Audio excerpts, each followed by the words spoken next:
ಪವಿತ್ರ ಗೌಡ ನಟ Darshan ಪತ್ನಿಯಲ್ಲ. Commissioner B ದಯಾನಂದ್ಗೆ ಈಗಾಗಲೇ ವಿಜಯಲಕ್ಷ್ಮಿ ಅವರು ಪತ್ರವನ್ನ ಬರೆದಿದ್ದಾರೆ. ಸುದ್ದಿಗೋಷ್ಠಿಯಲ್ಲಿ ಪವಿತ್ರ ಗೌಡ ದರ್ಶನ್ ಪತ್ನಿ ಎಂದಿದ್ರು ಕಮಿಷನರ್. 2003ರಲ್ಲಿ ದರ್ಶನ್ ಮತ್ತು ನಾನು ಮದುವೆ ಆಗಿದ್ದೀವಿ. 19/5/2003ರಲ್ಲಿ ದರ್ಶನ್ ಅವರ ಧರ್ಮ ಪತ್ನಿಯಾಗಿದ್ದೀನಿ. ದರ್ಶನ್ ಹಾಗೂ ನನಗೆ ವಿನೀಶ್ ಎಂಬ ಮಗ ಇದ್ದಾನೆ. ಸಂಜಯ್ ಸಿಂಗ್ ಎಂಬುವರನ್ನ ಪವಿತ್ರ ಗೌಡ ಅವರು ಮದುವೆ ಆಗಿದ್ದಾರೆ. ಹೀಗಾಗಿ ಅವರಿಗೆ ಒಬ್ಬ ಮಗಳು ಇದ್ದಾಳೆ, ಹೆಣ್ಣು ಮಗಳು ಇದ್ದಾಳೆ. ಸುದ್ದಿಗೋಷ್ಠಿಯಲ್ಲಿ ನೀವು ದರ್ಶನ್ ಪತ್ನಿ ಪವಿತ್ರ ಗೌಡ ಅಂತ ಹೇಳಿದ್ದೀರಿ. ಗೃಹ ಸಚಿವರು ಕೂಡ ಒಮ್ಮೆ ಅದನ್ನೇ ಉಚ್ಚಾರಣೆ ಮಾಡಿದ್ದಾರೆ.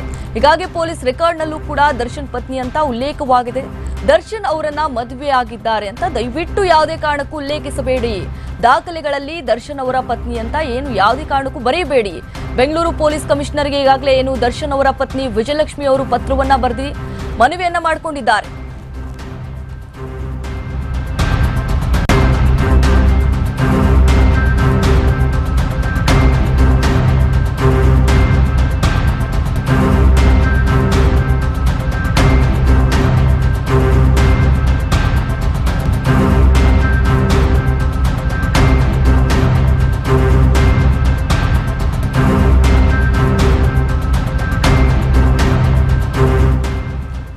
ಇನ್ನು ಪವಿತ್ರ ಗೌಡ ಅವರು ನಟ ದರ್ಶನ್ ಅವರ ಪತ್ನಿಯಲ್ಲ.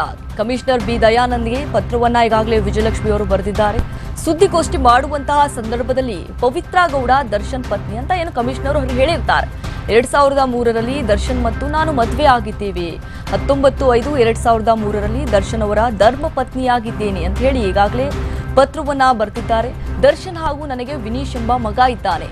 ಸಂಜಯ್ ಸಿಂಗ್ ಎಂಬುವರನ್ನ ಪವಿತ್ರ ಗೌಡ ಅವರು ಮದುವೆ ಆಗಿದ್ದಾರೆ. ಪವಿತ್ರ ಗೌಡ ಹಾಗೂ ಸಂಜಯ್ ಸಿಂಗ್ಗೆ ಒಬ್ಳು ಹೆಣ್ಣು ಮಗಳಿದ್ದಾಳೆ.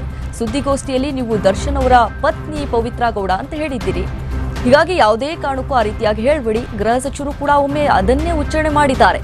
ಹೀಗಾಗಿ ಪೊಲೀಸ್ ರೆಕಾರ್ಡ್ನಲ್ಲೂ ಕೂಡ ದರ್ಶನ್ ಅವರ ಪತ್ನಿ ಅಂತ ಉಲ್ಲೇಖವಾಗಿದೆ. ಯಾವುದೇ ಕಾರಣಕ್ಕೂ ಉಲ್ಲೇಖ ಮಾಡಬೇಡಿ.